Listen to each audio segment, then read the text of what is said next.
Hey everybody, it's David at Caroline Luther. We're here doing part 9 of our video series on the Vega Tenor Tubaphone conversion neck, and we're almost done. I'm kind of wrapping this up in probably the next video. As you can see here, we have a nice, almost finished neck. We got our inlays in there and our binding, nice frailing scoop. If you remember, what we have is a 1925 Vega style M tubaphone tenor conversion, and the previous conversion was done very poorly. It had a very crude neck, so the customer asked me to make an all new neck to his specs. So we have a short scale mahogany neck with a frailing scoop per his request. And what we're going to be doing today is we get this thing sanded, stained, and get a coat of finish on it. So this, as you can see, is pretty much natural color. There's a haven't done any staining or anything yet, and it still looks very rough because this has just still got some tool marks from my rasps. So we'll have to sand all these tool marks off, and we're going to stain it to match the old conversion neck, which the color of that neck was good, even though it was a very poorly constructed neck. And you can see here, have a kind of light brown color that kind of darkens at the headstock, kind of a subtle sunburst, which matches the color of the rim, which is original, very well. That's what we're going to be trying to replicate here. And mahogany has a lot of variance in its color. It can be very pale, as you can see with my neck or with this broken guitar neck here. Or it can have a very deep red color, as we have with this banjo blank. This will be a banjo at some point. But I specifically chose a neck that was on the paler side with this one because this originally was a maple neck, and the rim is maple. But the customer specifically requested mahogany for the sake of its warmer tone, which we're going to stain it anyways, but still starting with a little bit paler piece of mahogany, make it a little bit easier to match the color of the maple. Because that's what Vegas were originally constructed with, was maple. The rim is maple, the old conversion neck was maple, the original neck was certainly maple, even though we don't have it. But having a little bit lighter color will help us to match that color. As we stain it, we'll get this stained to match the original neck, the right color, and then we'll start spraying finish. So we're going to get started on that. Okay, we're going to start with the 100 grit sandpaper, and I pretty much will always use some sort of sanding block. I have a collection of different little pieces of rubber and wood and erasers and different things that fit different contours and different shapes. This little eraser is probably the one I use the most. And we're going to be starting with 100 grit, which actually I accidentally pulled up the 150.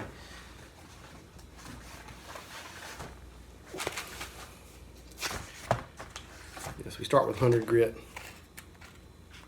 and work our way up. With this banjo, we'll be going up to 220, since I'm going to stain it. If I was not going to stain this, if I was going to leave it natural color, I'd go up to 320. But a lot of times, if you get too fine of a finish on hardwoods, stain won't take. So I usually stop at 220 if it's going to be stained. This is mahogany, which is a very porous wood. So it's not as critical, but maple especially, if you polish it too finely, it won't take stain.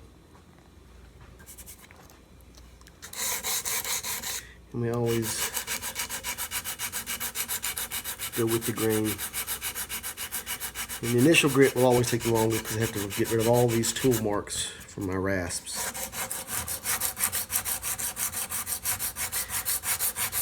Once you get the initial 100 grit, the rest of it should go pretty quickly.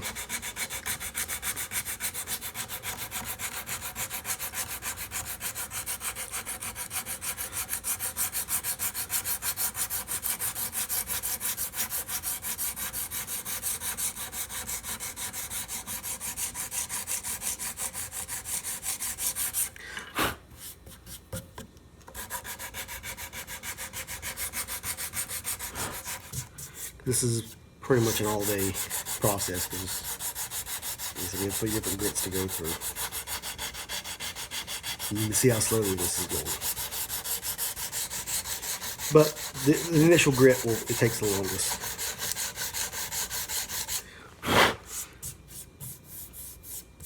And I've already polished the face of the fretboard. Already sanded that before I put my frets in, because it's hard to get in between those frets and sand it. And I polish it much finer. I go all the way up to 1200 grit, because it's an unfinished wood. There's not going to be any finish on it to give it any kind of sheen. I just like to get that polished up nice. And really dense woods like ebony and rosewood look really nice when you polish them up that finely. Also, it brings out the pearl, the kind of translucent look of the pearl inlays when you polish it that finely.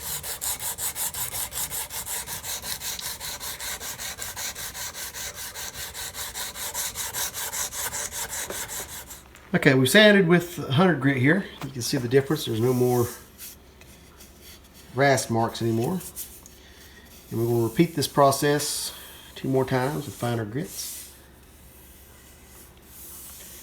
before we stain it. The first thing I want to do, and I've also sanded a little bit right here to get rid of some of this ugliness, and I'll touch this up too. First thing I always do when I sand in between coats, I'll spray this down with alcohol.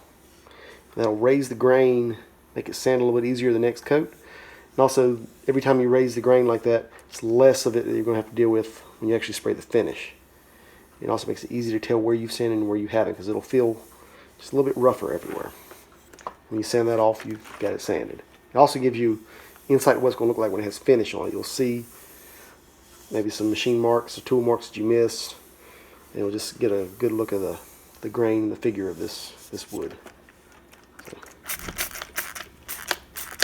It's not going to be this color because I'm going to stain this piece of wood. But you get the idea. Alright, get this thing sanded up. It's almost ready for finish.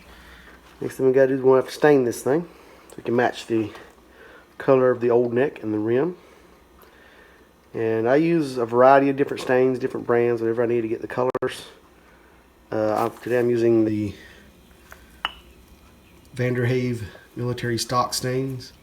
I love the way these look, especially for sunbursts. And I kind of tested on a scrap cut from the same board as this. So we have a kind of a slight sunburst with the original. Wasn't done very well, but you see a kind of a light brown, and it gets darker toward the headstock and more red. And we want to try to replicate that because it's kind of similar to the kind of ambery brown color that's on the rim and would have been on the original neck. The way I'll do that is I'll use a couple of colors. I'll do a base coat of my lightest color, and I'll add my darker colors, progressively getting darker as we go towards the headstock and around the edges. And these stains thin with alcohol, so we'll blend this in together with some rag with some alcohol.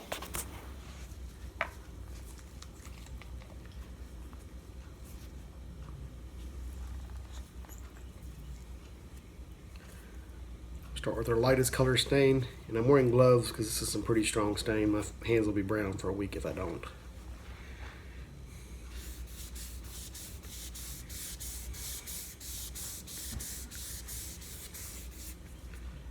I love these stains. You can really control how dark you get it as you wiping it on, and it dries pretty much instantly.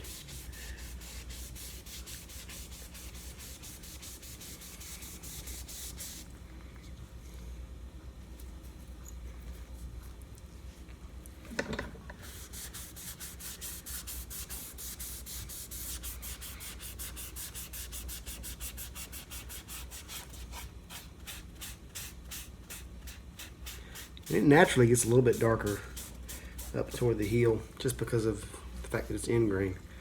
End grain will always soak this stuff up more than side grain.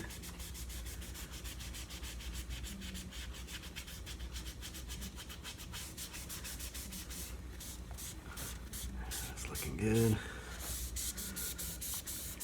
And you get some on the binding. We'll just have to take a scraper to that later and scrape it off. It doesn't go deep on that binding because it's plastic.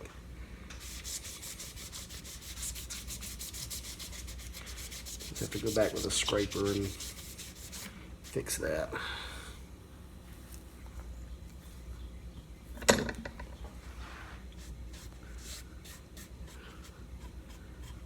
down in all these little crevices in this headstock.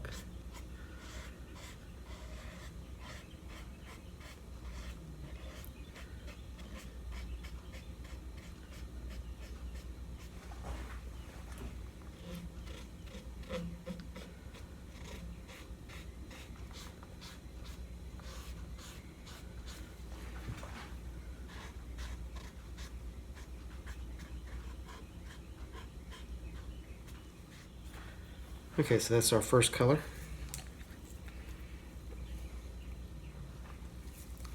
Now we'll go with a little bit darker stain.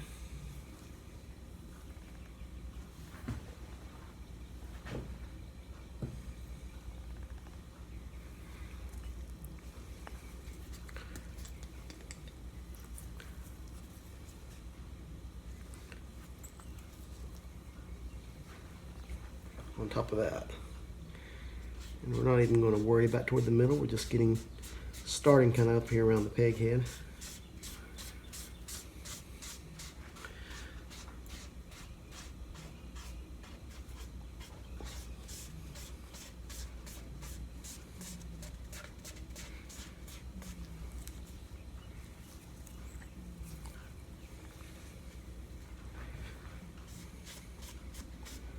Go ahead and coat the whole of the headstock with this.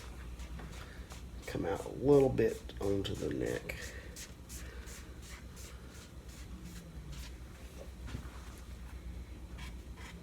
again, make sure we get down to every little crevice.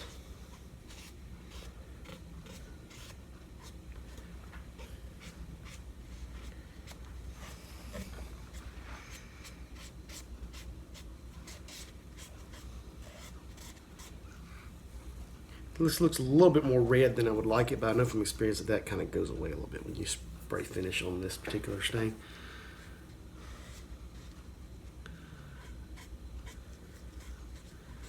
And we're going to put a more darker brown on top of it as our next step here. Okay.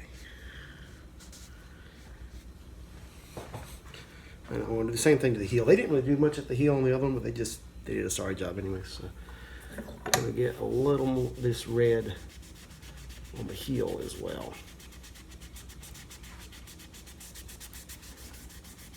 Once again, kind of darkening it as it goes towards the back.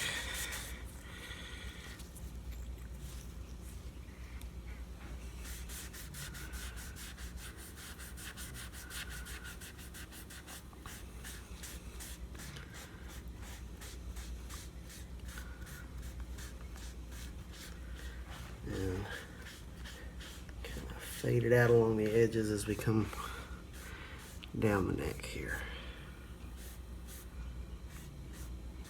That looks pretty good right there. And once again, we blend this together with some alcohol, so the transition between them is not as obvious.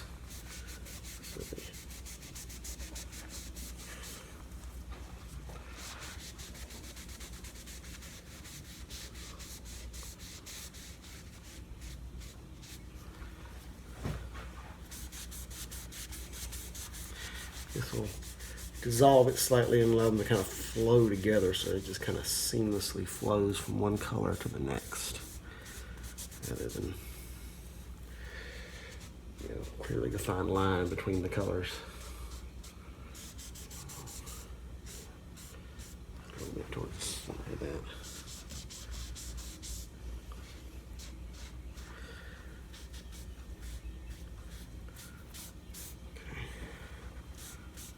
After 2 more colors of stain, so we have a grand total of 4 different colors.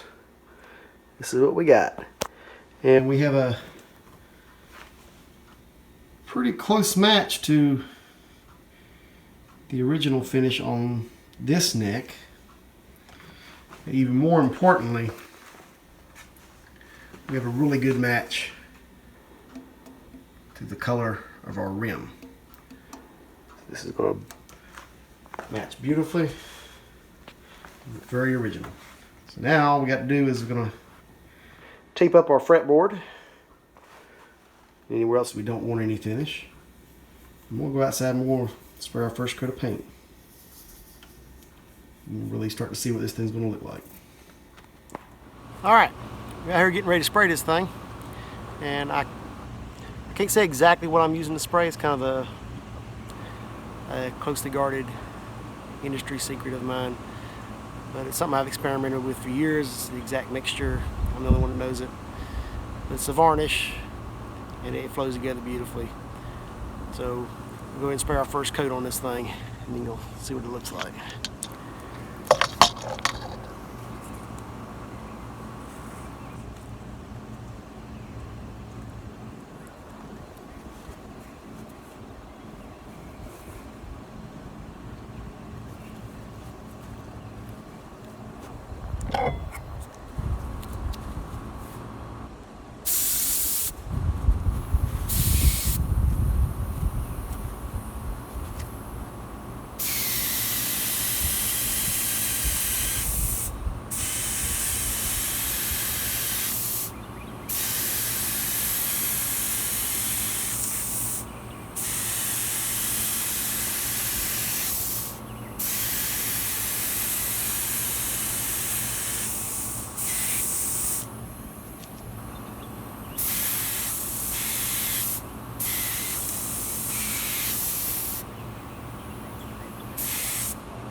That first coat's going to soak up like a sponge. So we'll go into a second coat in about an hour. Then let it sit for overnight, sand it, spray it again. We just keep doing that until we get this thing filled. All right, 7 or 8 coats later, this is what we have. 6 or 7 coats of satin and a couple of, 6 or 7 coats of gloss and a couple of coats of satin at the end. Nice filled finish with sunburst. And just give this thing a day or two to dry. It should be ready for strings. We're finally getting to hear what this thing sounds like. So make sure you subscribe, you don't miss that. See you next time we'll put this thing together.